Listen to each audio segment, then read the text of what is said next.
Come to think of it, life was pretty good for me. At 50 years old, with two beautiful girls going to university and my wife Jade and I ready to celebrate our 25th wedding anniversary, things were going well. We owned most of a very nice house in an upscale suburb and drove nearly new cars. My job as a regional sales manager for a national company was going well. Jade, who had just returned to work 5 years ago, was also in a good position. She took a job with Greg, a friend of ours, as his assistant, but soon found her place on their advertising team. 3 years later, Greg made us an offer. He wanted to grow the business but needed capital. He offered us a stake in the business, and Jade would take a senior position on their sales and business development team. To say she took to it like a duck to water is an understatement. 2 years later, she was making more money than me. So what was there for me to complain about? Probably the fact that Jade and I were so busy that we hardly ever saw each other. In many ways, we were living separate lives, like ships passing in the night. Don't get me wrong, our marriage was strong, loving, and caring. I just wished I could see her more often. That was going to change, and we had no control over it. The world was hit by a virus so powerful that the only solution was to lock down entire countries with draconian controls that some compared to martial law. It was a full-blown pandemic, and the actions reflected the danger to humanity.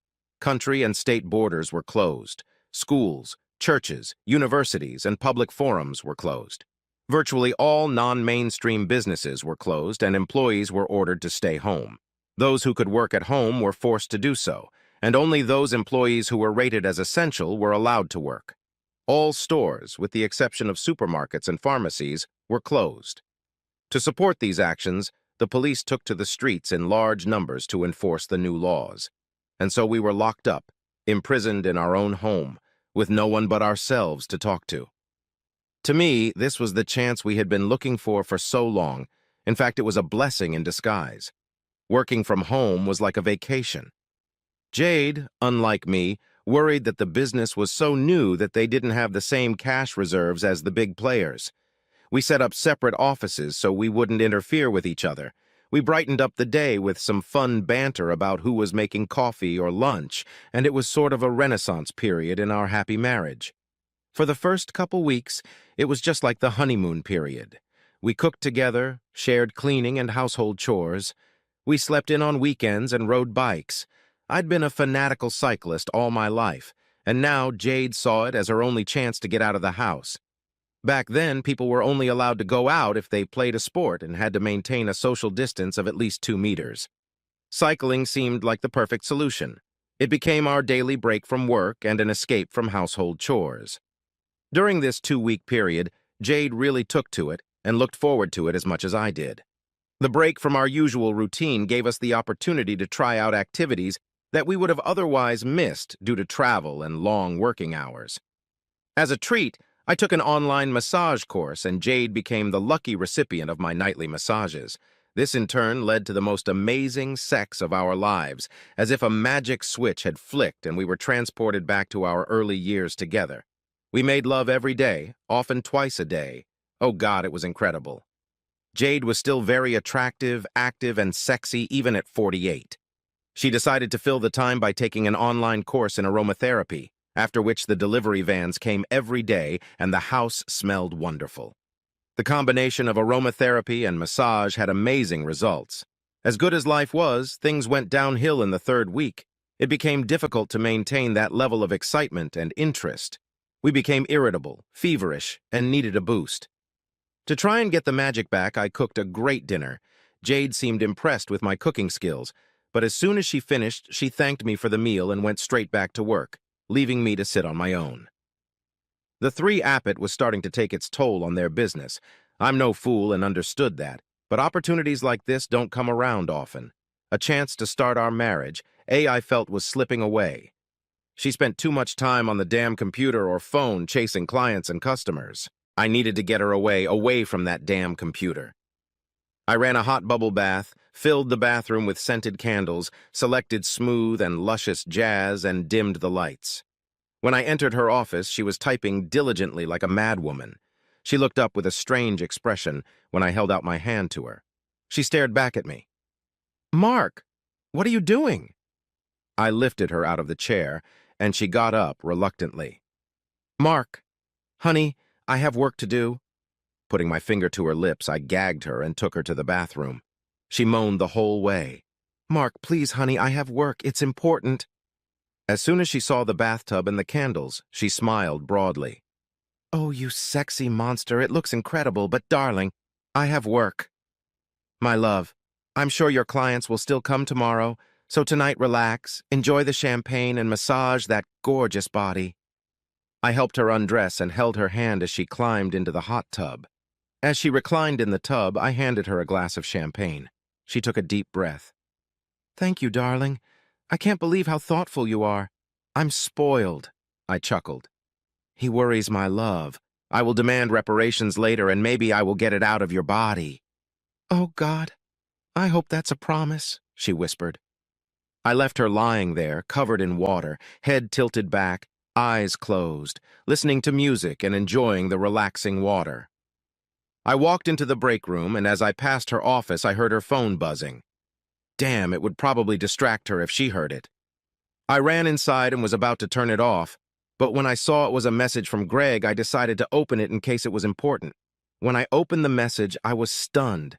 There was a message. Fuck, I can't wait to taste that juicy pussy again. Jesus Christ, what the hell, was this a joke? I started scrolling down, a flood of messages. "Greg, you sexy bastard, that's not fair. I need to feel your beautiful big tool inside me again. I want your pussy and you. I loved the way you bent me over the table." When I scrolled down the page, there were literally hundreds of messages and even a few pictures and videos. A few pictures of his tool and a few pictures of Jade with no clothes on. Jesus, this was a long time ago affair. This wasn't a joke or a prank. This was for real. As I sat stunned, my heart racing, Jade called out, "Honey, my glass is empty." I handed her another glass, and looking at her beautiful, smiling face, I didn't know what to say. She sighed, smiling blissfully. "Thank you, sexy." "Huh, don't worry, love." I returned to her office lost. The pain was so deep. How could she do this after all we'd been through, raising children, building a life, 25 years of standing side by side? Overwhelmed and filled with wild anger, I walked outside into the cold night air, trying to calm the rising tide. I wanted to hurt her. I wanted her to feel my pain, my humiliation, my burning shame. It was crazy and irrational, but I had a plan. I searched her phone, pulling out videos and pictures, and forwarded the messages to everyone in her contact list. Over 300 contacts would get an unexpected message. Friends, family, clients, all of them. I plugged my phone into my laptop and downloaded everything. 3 Ain't a Pecco, curious as to what she was so busy with, I opened her computer. She was also emailing him, so that's what was so important. I found a ton of other emails similar to this one. I repeated my previous actions and forwarded them to her contact list again. I pulled out my flash drive and downloaded everything again. I needed all the evidence I could gather. That's when I realized my marriage was over. I wanted to just leave, but that damn virus locked us together and there was no way out. We converted the room above the garage into a bedroom for our daughter before she left for uni to give her some privacy. I started packing up all my stuff and moving it in there. It would be my haven until it was all over. I was already on my 3rd attempt when Jade came out wrapped in a towel. When she saw me carrying an armful of stuff, she hissed questioningly. "What the hell are you doing?" "I'm moving into Chanel's room until this damn virus thing is over." "Mark, what's going on? You're scaring me. You're acting crazy." "Back off, Jade. From now on, our marriage is over. I'll file for divorce as soon as I can." I roughly shoved her as she screamed. Mark, talk to me. What's going on?" "It will become obvious. Just leave me alone. I recommend you get a lawyer and as soon as possible." She called out to me as I walked away, leaving her looking at me with her mouth open. I locked myself in the house and waited for the shit to hit the fan. It didn't take long, and there was a furious pounding on the door. Jade was crying and screaming hysterically. "Mark, you fucking evil asshole!" "Oh my God, why didn't you talk to me? God damn it, you've ruined everything." "Christ almighty. Say something, you fucking asshole." "Fuck you, Jade. Why don't you see if Greg and his handsome big buddy can fix things for you?" Silence. Then crying, mad, agonizing sobs. "Mark, I'm sorry. I didn't mean to hurt you." When I didn't say anything, she growled. God, it was only sex. How she could feel and sound offended after her actions is mind-boggling. I hope it was good because it ended our life together, everything we had worked for. Why, Jade, tell me, why? Her sobs started again, and they drowned out her words as she whispered, Mark, it was just sex. It doesn't matter. Just sex. It was wrong, I know, but it was harmless. If you just talk to me, we can get past this. Harmless my ass. It went on for months looking at these messages. Mark, please open the door so we can have a normal conversation. Let me explain everything. Let's talk about this. No, Jade. There's no chance to talk anymore. Now we just need to clean up the mess. Yeah, you sure made it, she wheezed. Jesus, Mark. You probably ruined Greg's marriage, too. I didn't do anything. You're the one who created that shit where you took care of his family while you fucked him. Don't cry to me about his marriage. Mark, if you had just talked to me, we could have tried to fix things, find a way to get past this, but now, Jesus knows everything. God knows what the girls will say, or Mom and Dad for that matter. Hell, I never thought you could be so mean, so angry. Mean. Angry. My God, Jade, you have a 6-month affair with our friend and you're telling me I'm evil. For God's sake, woman, you're ridiculous. Mark, darling, no one needed to know. We could have fixed it ourselves. It's not the end of the world. Like hell it is. It's the end of the road for me. Mark, open the door, honey. Please let me fix this. Leave me alone, Jade. I just want to get a good night's sleep and clear my head. It took a half hour of knocking on the door for her to realize I wasn't answering. Finally, she came back into the house, leaving me and my anger simmering. I plugged in my laptop and sorted her messages into a file I could send to my lawyer. I was filing for divorce in the morning. I didn't have to think about it. I didn't have to fight my conscience. Our marriage was over. While I was gathering all the evidence, my phone buzzed continuously as I put it on vibrate mode. I wasn't ready to face anyone face-to-face. I guessed it was our daughters or parents. I wanted a chance to calm down before talking to them. It was a long night. I tossed and turned, dipping in and out of sleep. I woke up around 9 and wandered into the house to shower and eat breakfast. When I walked in the back door, Jade was standing at the bench making coffee. She turned around and took a quick glance at me. Good morning, Mark. Would you like some? She looked terrible. Her eyes were bloodshot, red and sagging. No thanks, I'll make my own when you're done. I'm going to take a shower. Suit yourself, so be it. I locked myself in the bathroom, showering and trying to fortify myself for what was to come. When I walked into the kitchen, Jade handed me her phone. I didn't want to take it, but after all, whoever it was, I would have to meet him today one way or another. Hi, Mark, it's Greg. I just want to say I'm sorry about what happened. It's not Jade's fault. It should be my fault. I interrupted him halfway through. Forget it, Greg. It's over. You and I will meet up once this virus thing is over and we'll finish it like men. I disconnected without giving him a chance to say anything else. Jade stood there looking at me. Mark, he was just trying to apologize, to ask for forgiveness. Bullshit. He can shove his apology where the sun don't shine. Next time I talk to him, he better be ready. I walked past her and noticed she had made me coffee. I poured it out and made a new one. She looked at me angrily. I made it for you. Yeah, it probably had rat poison in it. Jade, I don't want to see you or talk to you. I'm going to call my lawyer as soon as I make coffee, so I suggest you do the same. She tried to take my hand and turn me back. Mark, please, honey, if we could just sit down and have a calm discussion, we could fix this. We've been through so much, it's just a bump in the road. If you let me explain, I'm sure we can work it out. Okay, then, Jade, tell me why. She leaned back against the sink. I don't know, honey. I guess it was the big 5 O's rushing towards me, and lately I've been feeling unattractive. For a woman, it's different. All my life, men have noticed me. I'm not blind, and I know I'm attractive. But as I got older, the looks stopped. I started to feel invisible. Younger guys stopped noticing me, and I felt old, and Greg flirted with me, flattered me, made me feel desirable. Once I told him how I felt, and he kissed me, and I let down my defenses, but honestly, it was just sex. How shallow are you, Jade? It's all about you feeling your age. We all get older. You should have talked to me. You should have let me help. Let me make you better. Oh yeah, you feel better. Hell, Mark, you look better now than when we were younger. We go out somewhere and I see beautiful young girls staring at you.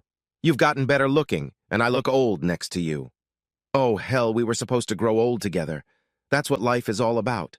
I wanted to grow old with you, spend the rest of my life with you. Damn it, I love you. Sobbing, she mumbled through her snot.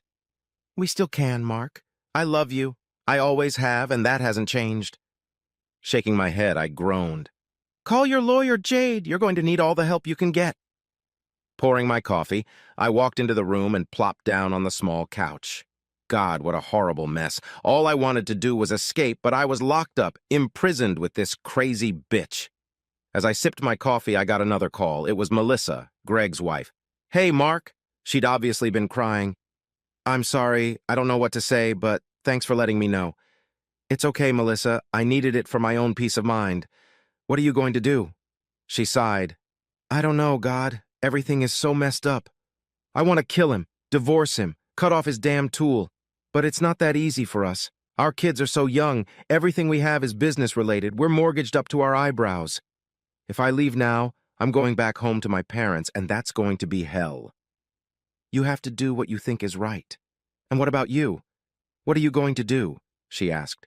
I'm going to call my lawyer as soon as I hang up the phone and file for divorce. Shit.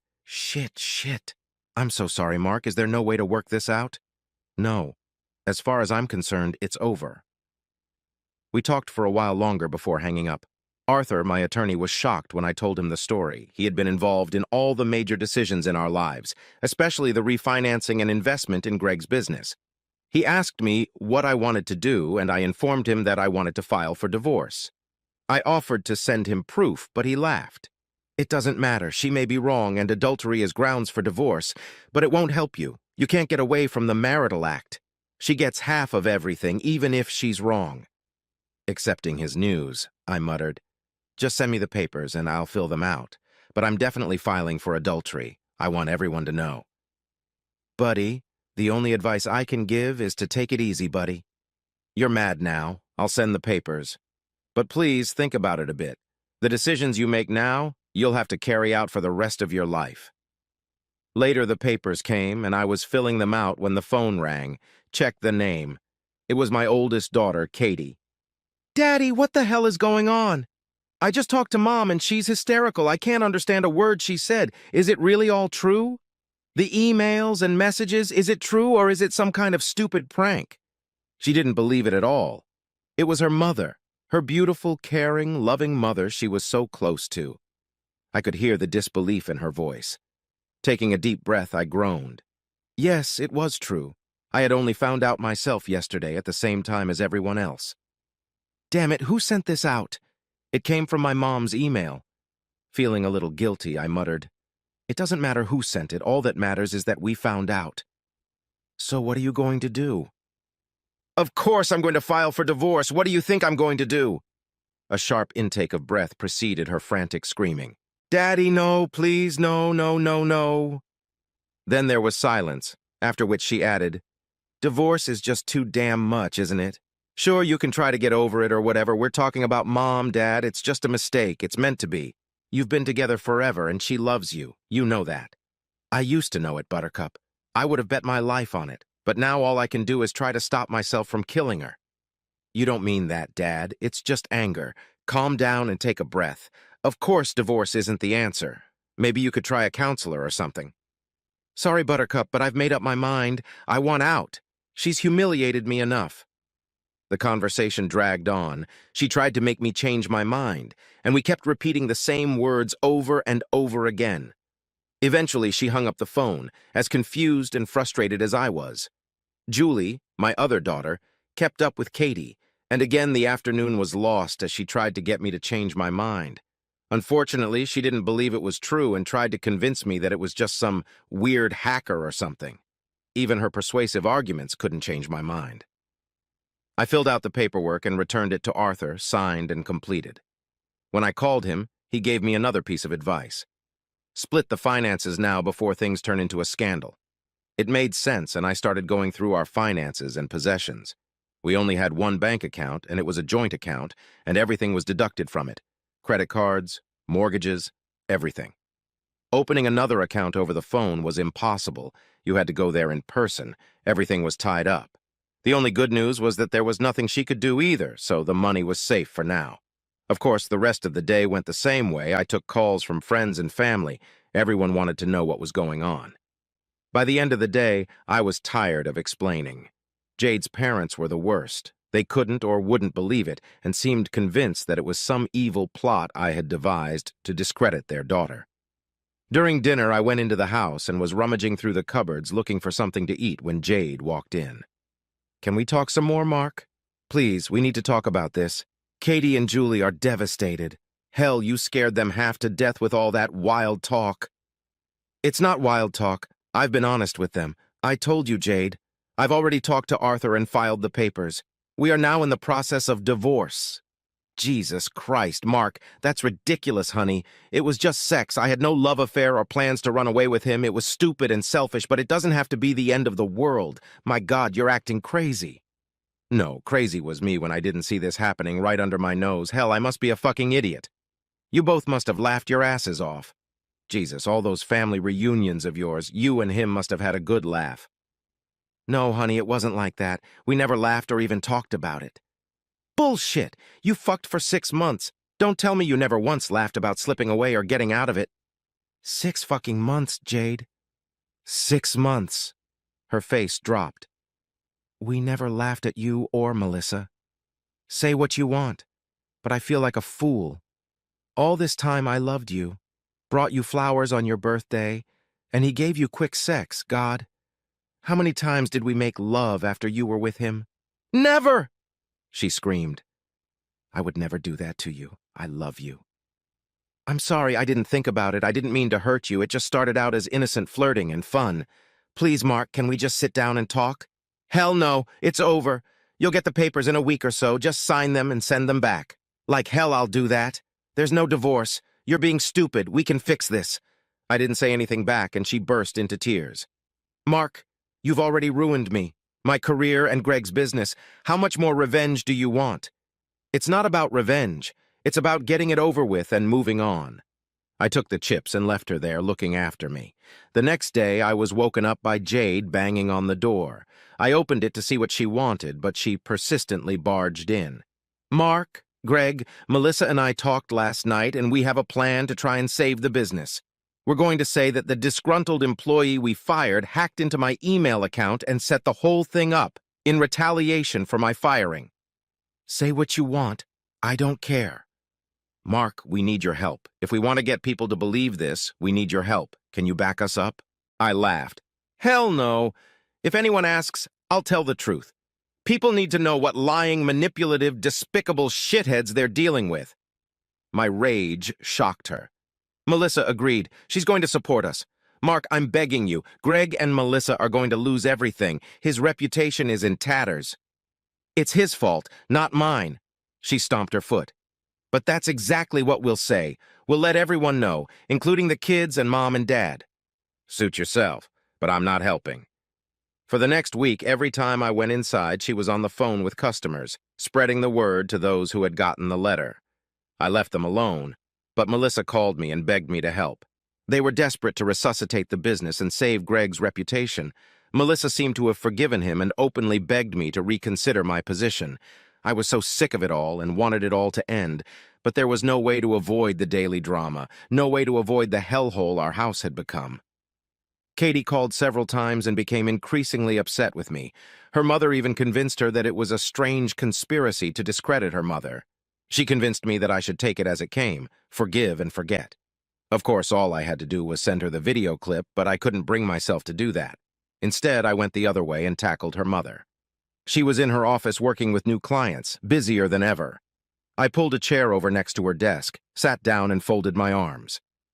Jade, you have to tell Kathy and July the truth. They're driving me crazy with this hacker nonsense. She recoiled. What? Why not let sleeping dogs lie? Because they won't leave me alone. They lecture me every day on the phone about why I'm torturing you with a divorce. They think I'm the bad guy. She leaned forward across the table, leaning on her elbows, and stared straight at me. Mark, if you let me, I'll make it up to you. Give me a chance to make things right. Forgive me and let's start over. We managed to get all the customers back on board, and it looks like we're almost back to normal. Jade, if you don't tell the girls the truth, I'll be forced to send them the last proof I have. Mark, Please, why don't we just leave it alone? No one loses that way. I lose at this point. The girls treat me like the bad guy because I don't buy your bullshit. Either you tell them or I will. No, that's not fair. I don't want a divorce, and me and the girls are just figuring things out. I'm not going to ruin it. Either way, you can't say anything that would make them believe it. I pulled a flash drive out of my pocket and waved it in front of her nose. On this flash drive is a video of you having fun with Greg. I think it might convince them. She almost fainted. Oh my God, you can't, I nodded. Either you tell them or I'll just send it out to everyone you know, including our parents and kids. God, Mark, you're such an asshole. Why do we have to get divorced? Greg and I are over. Give us a chance and I promise I'll spend the rest of our lives together to make it right. You can't fix anything, Jade. Even if I could forgive you, I could never trust you again. I'd always be looking over my shoulder wondering who you were sleeping with. Jesus, girl, I mean, Greg might not be the only one. There could be hundreds. She growled furiously. Get out now! I stood up and, walking to the door, growled. Either you tell them or I will. A few days passed, but my daughter called me to apologize for being so hard on me. She spoke to her mother, and she asked her to be gentler with me and that we would work things out ourselves. Obviously, she didn't tell her the truth, but at least now Katie was a little more understanding. When I called and talked to the real estate agent about selling the house, Jade exploded. When I told her about it, she became hysterical. Jesus, Mark, we can't sell the house. What will everyone think? We spent hours on the phone explaining and convincing everyone that we were okay, and now you want to sell the house. Jesus, be reasonable. I was a little shocked, her indifferent attitude. Look, Jade, we're both going to need somewhere to live. I know you can't afford to buy my share of the house, so you can't stay here. I don't want to stay here. I've got nothing but bad memories now. I think the best thing would be to sell the house, and then we can go our separate ways. She grabbed my hand, squeezing it tightly between hers, and looked intently into my eyes. Or we can stay and try to make it through. Mark, I love you as much now as I did when we were married. I don't want a divorce. Can't we work things out? For a man who says he loves me, you have a strange way of showing it. Intrigue doesn't show love. Clutching my hand tighter with tears rolling down her cheeks, she wheezed. I made a mistake. It was stupid. It was selfish, but that doesn't mean I don't love you. We've made a lot of mistakes over the years. Both of us, Mark. We can work through this. Jade, you just don't understand. You've lied to me. You've lied to me for months, and you'd keep lying to me. You say it's over between you and him, but if I hadn't found those messages, it would still be going on, wouldn't it? She gently stroked my hand. Mark, please. Just tell me, would it still be going on? When all this shit settles down, you'll be together again. She sighed, staring at the floor, and the silence grew longer and longer until I snapped into a growl. Well, that would be exactly what it would be, wouldn't it? She whispered hoarsely. I don't know, I guess so, but everything changed. We've gotten so much closer since the lockdown. You were so loving and caring. Everything changed, she pleaded. It's over now, and if you give me a chance, we can put it behind us and forget it ever happened. Jesus, Jade, you don't even have any remorse. You just expect me to accept it and say, oh well, never mind. Let me tell you something. Life isn't like that. I pulled my hand away. We're selling the house. It'll be on the market tomorrow. I walked away, leaving her in a completely depressed state. It was a bad time to sell. Real estate agents couldn't visit the house. They couldn't bring potential clients. It had to be done online and relied on the pictures I took. I spent a day taking photos that I thought highlighted the best features of the house, sent them to the agent, and the next day, the house was listed for sale. This set off a maelstrom of calls from friends and, of course, family who wanted to know what was going on. Jade answered all the calls trying to hide the truth. She told everyone some ridiculous stories about us looking for a better place. When the country got the virus under control and the restrictions were slowly lifted, we had a little more freedom. Things were supposed to slowly return to a more normal way of life, but that was a month away, no less. During that month, things calmed down between Jade and me. We ate dinner together. We were able to talk without arguing or yelling, and the anger gradually subsided. One day at dinner, she asked, "What can I do to change your mind? I'll do anything." Glancing across the table, I sighed. I don't think anything will help. I've lost trust in you. But if we tried to mend the relationship, the first thing you'd do would be to quit your job. What? She choked. I can't do that. I have shares in the company. We own 35% of the business now. God, Mark, I love this job. I love being a part of it. Honey, I promise it's over between me and Greg. It's over. You made that promise to me 25 years ago on our wedding day. It obviously meant nothing then. Why should I trust you now? She leaned back in her chair. Mark, I made a mistake. I know that, but I promise, what else can I do? Quit your job. It seems simple to me. If you want to try again, that's what I demand. And even then, I make no promises. She shook her head. I don't understand. What difference does it make? Mark, I love this job. I've put my all into it. Why can't we just try to move on? Because you'll be working together every day, traveling together. I can't have that. If you want to make up, that's the first building block. No, Mark, that's not fair. I'll do whatever it takes, but I'm not quitting my job. That's fine, Jade, but it shows exactly where I stand, doesn't it? This little exchange led to a long discussion and argument by my daughters, who tried to play the role of mediator, but they were on my side. They both tried to convince her to take my side, but she was adamant. I don't know if she was just stubborn, if she thought she could have her cake and eat it, or if she was just stupid. Later, when we watched the late news, she nervously snuggled up to me as we watched TV. Mark, will you sleep with me tonight? I need you back in our bed. Pulling her head closer and kissing her forehead, I said, I don't think that's a good idea. It will only confuse things. She tried to turn our kiss into something deeper. Mark, honey, this could be the first step to reconciliation. I don't want to reconcile. I want to move on. She burst into tears and ran into the bedroom, and I could hear her crying.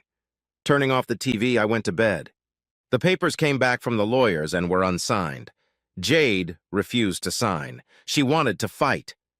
It took several days of constant arguments and my threats to send a video of her having fun at Greg's place to get her to sign the papers. The realization of the inevitable finally came, and she accepted it. When the restrictions were lifted, the house sold in just a couple weeks. I found a small apartment in the city, as did Jade, and she found an apartment closer to her office. Our daughters went through a period of hating and blaming me. Julie was the worst. She believed her mother and blamed me for not supporting her. It took a while before we could talk. Julie, have you ever seen me act without knowing the whole story? Look back over your life and name me one instance where I reacted too quickly or too harshly to you. She thought for a moment before answering. Never. Dad, you've always been so fair with us. That's why this seems so wrong. You know what's frustrating, Julie, is that you've never considered the fact that I know the truth, and my actions are not an overreaction, but a logical result. She sighed, looking at me. So you're saying Mom really cheated? I nodded slowly. I don't believe that, Dad. She would never do that. She loves you. Couldn't you go to counseling or something? What would you do if you found out your boyfriend cheated on you, Julie? Would you give him a second chance? I saw reality hit her. We broke up on better terms. The separation made the divorce easier. We split everything 50-50, although things went well for Jade at first. The difficulty came with Melissa.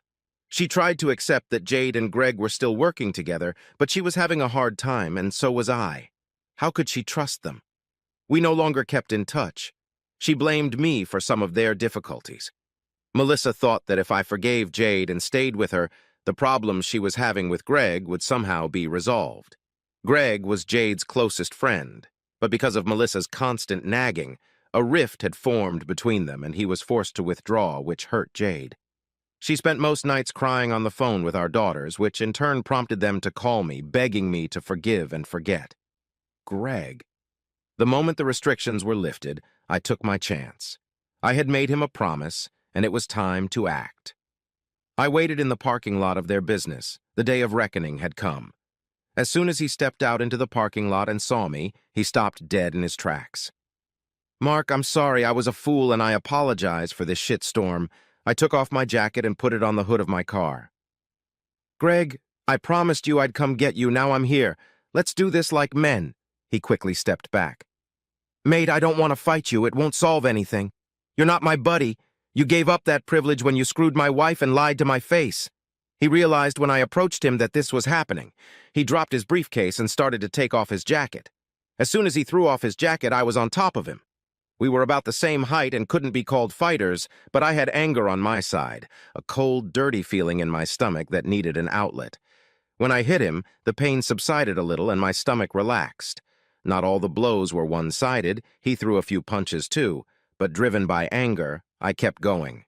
The only thing that stopped me was the policeman pulling me away from him. When I looked back, there was a small group gathered there, and among them was Jade, who was covering her mouth with her hands. She looked terrified.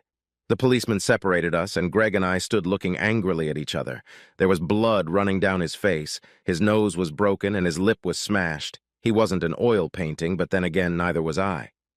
Jade approached, but as she got closer, the policeman raised his hand. "Step back, please, lady. Let me handle this." She stood without moving from her seat, her eyes fixed on me, pleading, questioning. The policeman interrupted the moment, pushing us back to the car, and began his interrogation. To his credit, Mark didn't try to accuse me or press any charges. He simply told the policeman that we had had an argument and nothing else had happened. The policeman was not convinced by this, but what could he say? He decided to make us shake hands. When we shook hands, Greg held on longer than necessary. "Sorry, buddy. I didn't plan any of this. It was just an error in judgment." He dropped my hand when I refused to accept his apology, and I turned and walked to my car. Jade ran after me. "Mark, I'm sorry I kick myself every day for screwing up, but can't we at least try? Jesus, 25 years, Mark. 25 years has got to be worth something." "I'm sorry, Jade, but I can't. I kick myself every day, too. Why didn't I see it coming? You had an affair right under my nose and I didn't even know. There's no way we can live together because I'll always wonder where you are, who you're with." I left feeling lighter, stronger, and so much better. Violence may not solve anything, but sometimes it can't be avoided. When the restrictions were lifted and the world went back to normal, the media was full of good news about how we survived the virus. Well, some survived, but others died. Millions are unemployed, businesses are down and will never open again. Food banks are overflowing, poverty is at the highest level since the Great Depression. Yes, some things couldn't survive.